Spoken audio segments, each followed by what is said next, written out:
Se não conseguir pagar até amanhã, vocês vão para a rua. A voz do senhorio ecoou fria pelo corredor úmido, cortando o silêncio da noite de inverno. Inês segurava o casaco com força, tentando esconder o tremor nas mãos. Lá fora, o vento arrastava restos de neve e panfletos de Natal, brilhando sob a luz amarela do poste. No quarto ao lado, o pequeno Tomás tossiu. Ela respirou fundo, engolindo o medo. Era véspera de Natal, e ela não tinha dinheiro, nem onde cair morta.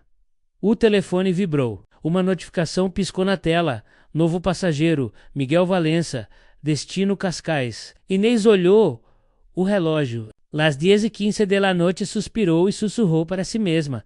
Só mais uma corrida. Só mais uma esperança. A chuva fina batia contra o para-brisa do carro, misturando-se às luzes tremeluzentes de Lisboa decorada para o Natal. Inês Duarte apertava o volante com as mãos frias. Era véspera de Natal e ela ainda trabalhava levando passageiros que queriam chegar ao conforto das suas casas. Mas ela não tinha uma casa confortável, tinha um quarto alugado em Amadora e um filho que a esperava, com febre, ao cuidado da vizinha, Dona Rosa. Só mais uma corrida, Inês, pensou, olhando o relógio. Faltavam 2 horas para meia-noite. Ela prometera ao pequeno Tomás que chegaria antes da meia-noite, para ver o fogo de artifício pela janela. O aplicativo apitou cliente em Miguel V. Tiado, Cascais, uma viagem longa, bem paga. Inês hesitou. Mas o dinheiro do aluguel estava atrasado. Aceitou. Quando estacionou, viu um homem alto, de sobretudo escuro, parado sob a chuva. O rosto era severo, os olhos frios como vidro molhado. Subiu para o carro sem uma palavra. O perfume caro dele contrastava com o cheiro de gasolina e pano molhado do táxi. Boa noite, menos murmurou Inês. Ele respondeu apenas, Cascais. E depressa, o silêncio entre os dois era denso. Inês ligou o rádio. Uma canção antiga de Natal soou. O homem suspirou, irritado. Pode desligar isso, por favor. Ela obedeceu, mas algo no tom dele fez o peito dela apertar. Aquele tipo, deboz, grave, cansada, menos parecia carregar um peso invisível. O telefone dela vibrou. Mensagem de Dona Rosa. Tomás piorou. Está a tossir muito. Inês travou o impulso de virar o carro. Se desistisse agora, perderia a única corrida boa do mês. Engoliu em seco. De repente, o homem notou o brilho do celular. Algum problema? Perguntou, sem emoção. O meu filho está doente. Só preciso entregar o senhor e volto logo. Ele desviou o olhar para a janela. A cidade passava, fria e dourada nos olhos dele. Um lampejo de algo que parecia pena ou talvez lembrança. Miguel Valença não acreditava mais em milagres. Desde a morte da esposa, Clara, 3 natais antes, cada 10 era um vazio que doía. Tinha dinheiro, poder, uma casa que parecia um museu e silêncio, sempre o silêncio. Enquanto o carro deslizava pela estrada úmida em direção ao mar, ele percebeu que o olhar daquela mulher no espelho retrovisor era o oposto do seu, cansado, mas ainda vivo. Quando chegaram à entrada de Cascais, Inês encostou o carro. Chegamos, senhor. Ele abriu a carteira, mas algo o fez parar. O olhar dela tremia. A senhora está bem? Perguntou. Ela sorriu com esforço. Só preciso ir para casa. Meu filho está à espera. Ele hesitou. Depois disse apenas, espere. Abriu a porta. Caminhou até a mala do carro e voltou com um envelope. Feliz Natal. Inês abriu confusa. Dinheiro suficiente para pagar 2 meses de aluguel eu não posso aceitar, disse ela, assustada. Pode. Não é caridade. É gratidão. Miguel virou as costas e entrou no portão. Quando o carro arrancou de novo em direção a Lisboa, Inês começou a chorar. Não sabia por quê. Talvez fosse a mistura de alívio e vergonha. Ou talvez fosse porque, por um instante, um estranho olhara para ela como se ela existisse. A estrada de volta a Lisboa parecia mais longa do que nunca. A chuva engrossou, transformando o asfalto num espelho escuro. Inês apertava os olhos, tentando enxergar entre as luzes borradas. O coração batia rápido, menos metade pelo medo, metade pela pressa de ver o filho.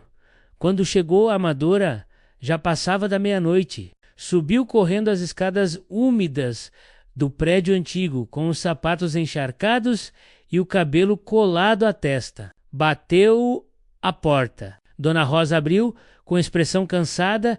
Ele tossiu muito, coitadinho. Mas agora dorme, disse a velha senhora, segurando o rosário. Esse Ajorrush ao lado da cama do pequeno Tomás. O rosto do menino estava vermelho, o corpo suado. Ela passou a mão pelos cabelos dele, sentindo o calor da febre. Mamãe tá aqui, meu amor, murmurou.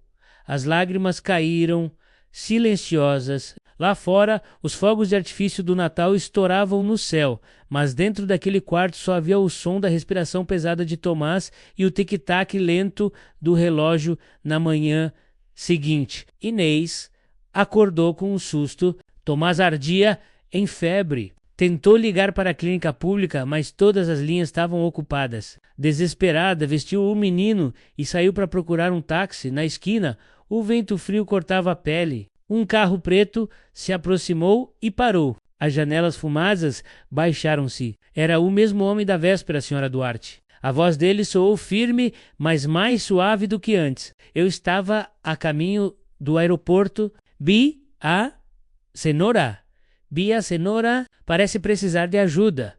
Inês hesitou, apertando o filho nos braços. Ele está com febre alta. Preciso de um hospital. Mas entre, disse ele, abrindo a porta. Depressa, durante o trajeto, Miguel manteve o olhar fixo na estrada, o maxilar tenso. No banco de trás, Inês chorava baixinho, sussurrando para o filho ficar acordado. O menino gemia, murmurando coisas confusas.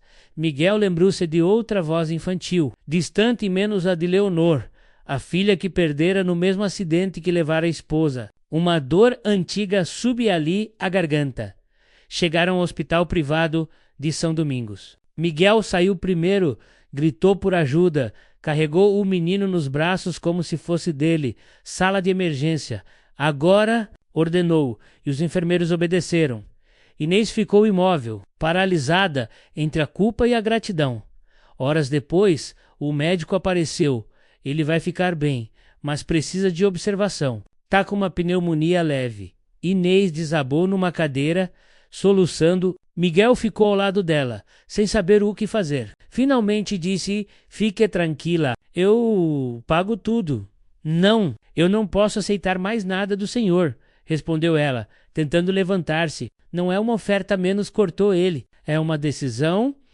O tom firme dele assustou-a, mas o olhar era outro. Havia ali cansaço, arrependimento e algo que ela não conseguia nomear. Nos dias seguintes, Miguel visitou o hospital. Não sabia bem por quê. Levava brinquedos, suco, às vezes apenas ficava sentado em silêncio, observando Inês ler para o filho.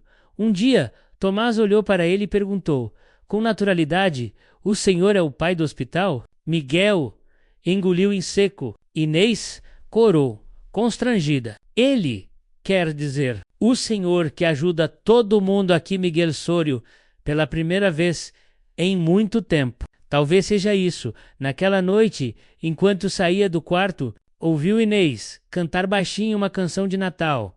O som atravessou o corredor vazio e pareceu preencher o espaço dentro dele que o dinheiro nunca alcançara do lado de fora. O vento soprava forte, mas Miguel sentia algo que não sentia há anos. Calor e, sem perceber, o empresário frio e solitário começava a mudar. Miguel voltou ao hospital todas as manhãs, sempre com a mesma desculpa. Quero ter a certeza de que o menino está bem. Mas, na verdade, o que o levava de volta não era Tomás, era Inês. Ela estava diferente de todas as mulheres que ele conhecera. Não pedia nada, não esperava nada. Era firme, mesmo exausta, Havia nela uma dignidade silenciosa que o desarmava. Num desses dias, ele trouxe um café quente e um pão com manteiga. Pensei que talvez não tivesse tomado o pequeno álmuco, disse ele, colocando o copo na mesinha. Inês agradeceu, sem olhar diretamente para ele. O senhor não precisa fazer isso. Eu sei, mas quero.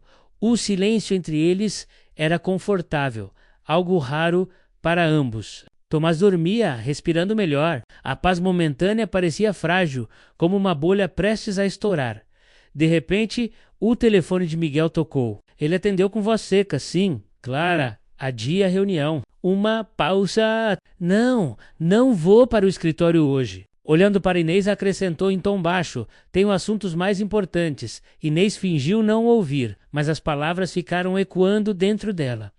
Dias depois, Tomás teve alta. Inês, sem recursos, não sabia como agradecer. Antes de sair do hospital, Miguel estendeu um cartão. Aqui está o meu número. Se precisar de algo, qualquer coisa, ligue. Eu não quero abusar. Isso não seria abuso, seria confiança.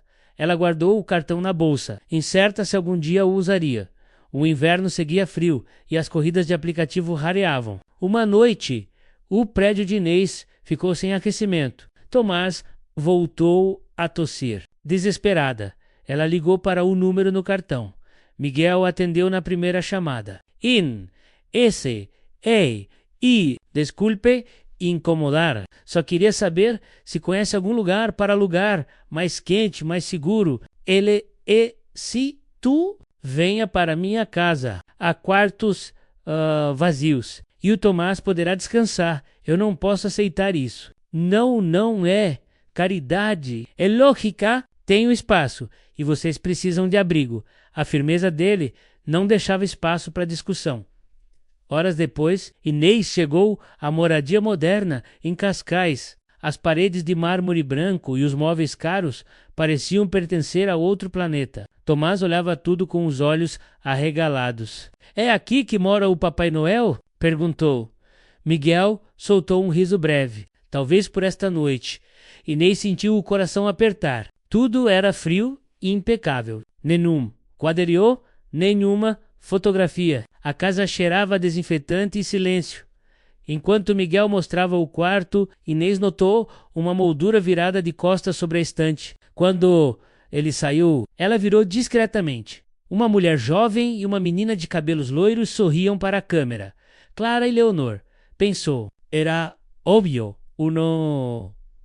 Era óbvio. A família que ele perdera naquela noite. Enquanto cobria Tomás, Inês ouviu passos no corredor. Miguel parou à porta, hesitante. Só queria ver se estão bem. Estamos... Obrigada, senhor Miguel.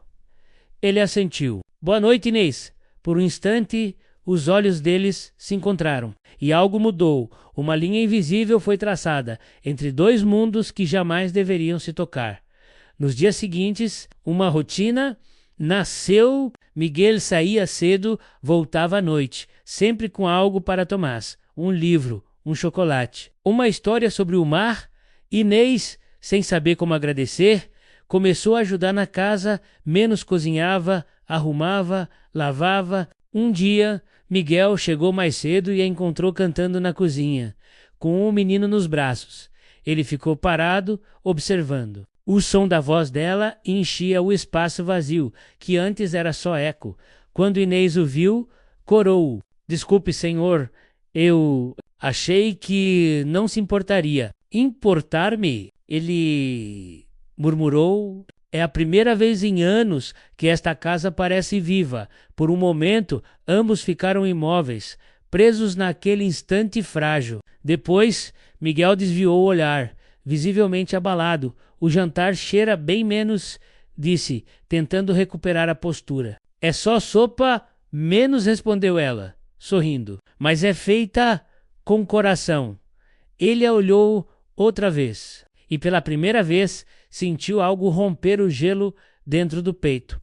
Os dias passaram com uma calma enganadora. O Natal aproximava-se outra vez e com ele uma tensão silenciosa. Miguel tentava ignorar o o que sentia, mas cada riso de Tomás e cada gesto simples de Inês corroíam o muro que ele construíra à volta de si na véspera de Natal. A casa estava diferente. Havia cheiro de canela e pão quente. Inês pendurara algumas luzes antigas que encontrara numa caixa. Tomás ajudava, rindo enquanto espalhava confete pelo chão.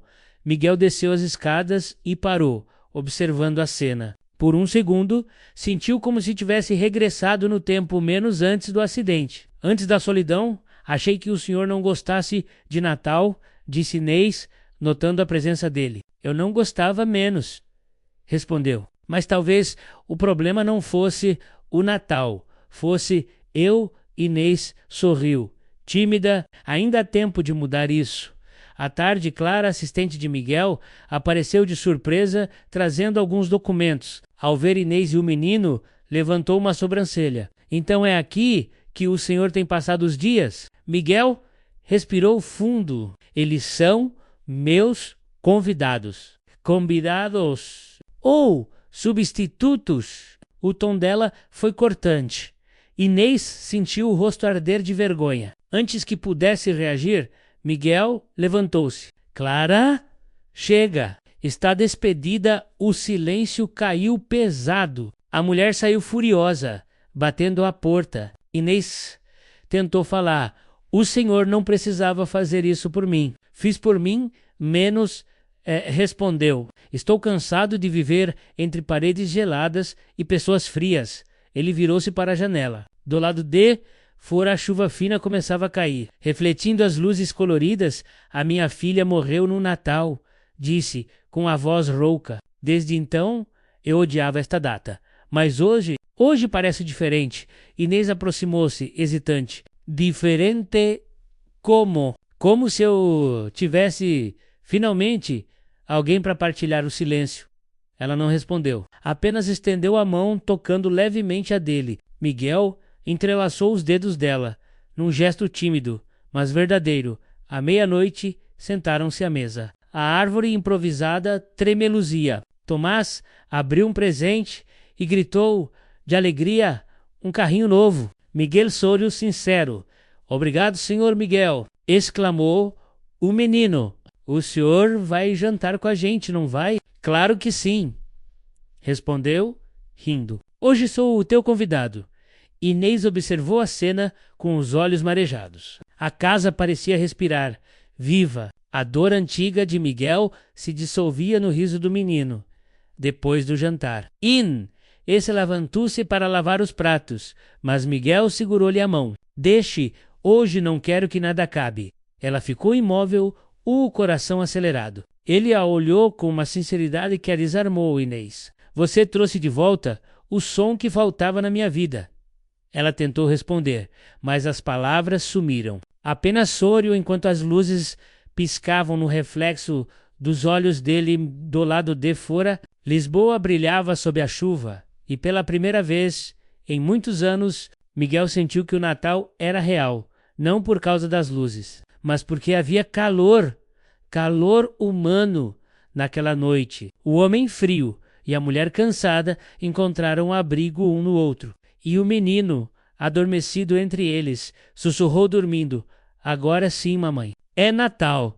Miguel e Inês se olharam. Nenhum dos dois disse nada. Não era preciso o silêncio daquela casa. Enfim, era paz.